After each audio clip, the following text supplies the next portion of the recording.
Hi. I had a friend. This friend has since passed. This friend that I had passed in a plane crash with her husband, and this friend was actually my very, very, very, very best and dear friend for many, many years. I met this wonderful person when I was in college at Edward Waters College, freshly immigrated to the United States from my beautiful country of Jamaica. And I was in the dorm at Edward Waters College as a freshman.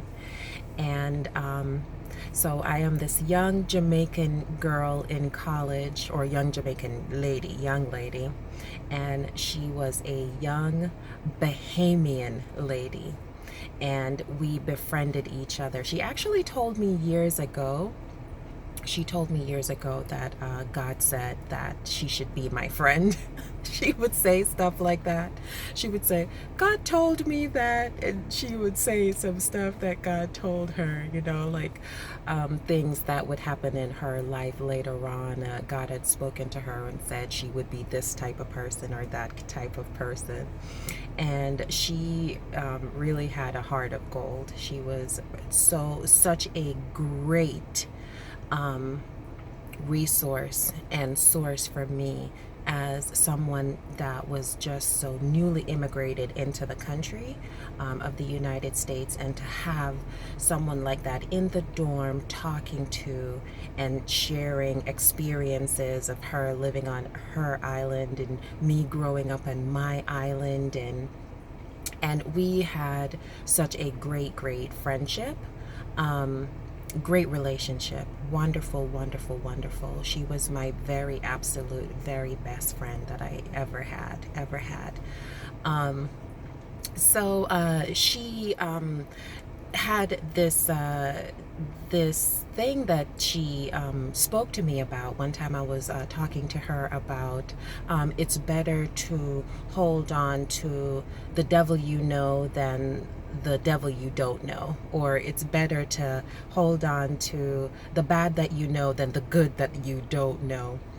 So I was talking to her about something like that one time about, it's better to hang on to the bad that you know than the good that you don't know.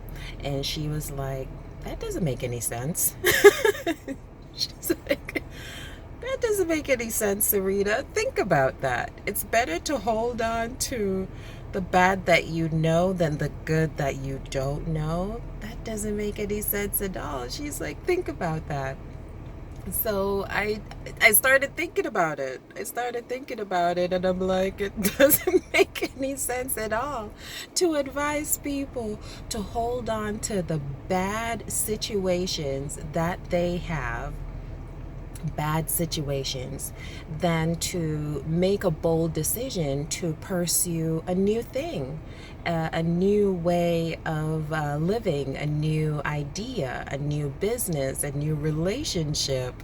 To just put yourself out there, be bold and step out there, and be brave too. You're gonna need some courage to take on a new project or a new idea.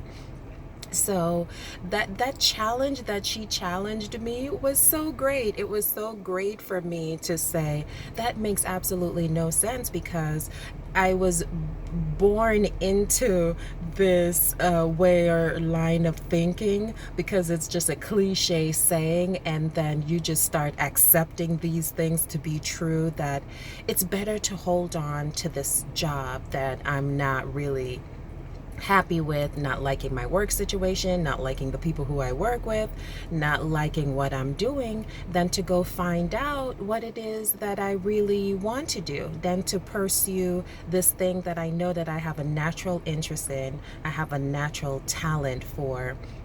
It's better for me to just hold on to these negative, bad aspects of my life, whatever they are. We do not live on a perfect planet, so there's imperfections in this planet, on this planet, and so everyone will encounter them, and it's everyone's job to know that they have to disengage from these negative aspects of what's on the planet, and to go engage with the more positive aspects of what is out there for you, the things that will bring you greater joy, greater satisfaction, greater fulfillment.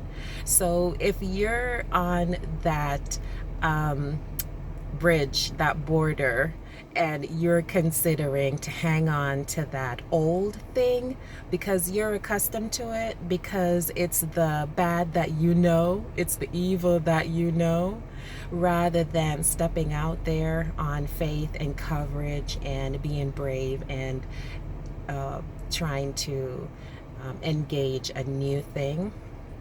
Think about engaging a new thing. Think about engaging a new thing.